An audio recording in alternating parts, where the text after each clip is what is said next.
Long ago, deep in the rugged and towering mountains of Gilgit Baltistan, there ruled a Sheen king, a king whose very name sent chills down the spines of his people. His name was Shari Badat. But Shari Badat was no ordinary ruler. He was feared by all. His shadow alone seemed to darken the sun, and his commands were as final as the snow-capped peaks themselves. For years, every family, rich or poor, was forced to bring him a lamb for his daily feast. No one dared disobey him.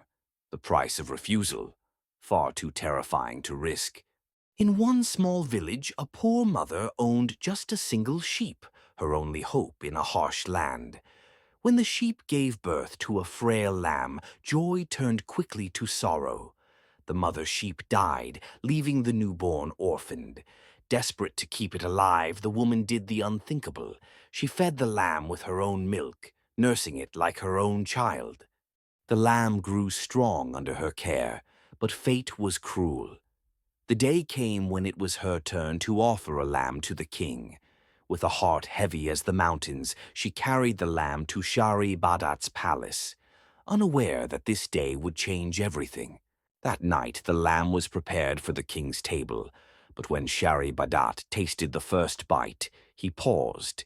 His sharp eyes narrowed. "This," he growled, "is unlike any lamb I have tasted before." When he learned the lamb had been fed human milk, a sinister thought took root in his mind.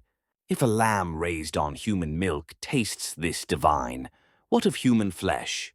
From that night forward, Shari Badat's demands turned monstrous. No longer did he want lamb. He demanded a human baby every day. Terror gripped the people. Each day, a child was taken to feed the king's gruesome appetite. No home was safe. Desperate and broken, the villagers turned to the only one who might stand against him, Princess Mio Kai, the king's own daughter. Mio Kai, wise and courageous, knew her father's evil could not last. Alongside her husband, Azur Jamshed, she vowed to end the reign of terror. But how do you defeat a king bound by dark magic? One evening, Mio tricked her father into revealing his secret. His life was tied to the palace's butter. If it melted entirely, his heart would burn, and his power would fade. That night, the villagers gathered in secret. They melted every last drop of butter in the palace. At the same time, they dug a deep pit outside the gates, covering it with dry grass. As the butter melted, Shari Badat clutched his chest. The fire within him grew unbearable. Gasping for breath, he stumbled outside, straight onto the hidden trap. He plummeted into the pit where the villagers hurled burning alpine sticks. Flames roared high as Shari Badat let out a final, bone-chilling scream that echoed through the valleys. The nightmare was over, or so they believed, for legends whisper that the cannibal king did not die, not entirely. Some say he appeared later in the region of Hansel, where he cursed a farmer's family to never have more than 7 sons, all because of a jug of wine. Others claim he sleeps beneath the glaciers of Ishkoman, waiting, watching, ready to rise again. To this day, the people of Gilgit Baltistan remember the terror of Shari Badat and the bravery of those who ended his reign.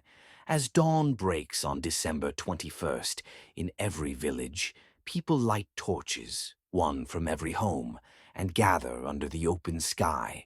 They circle a great fire, dancing and singing ancient songs, their voices echoing through the mountains. This is Taleno, a celebration born from legend, a ritual to keep the cannibal king from ever returning, and a tribute to the courage that banished him. Year after year, as flames rise with the morning sun, the people of Gilgit Baltistan celebrate the triumph of light over darkness.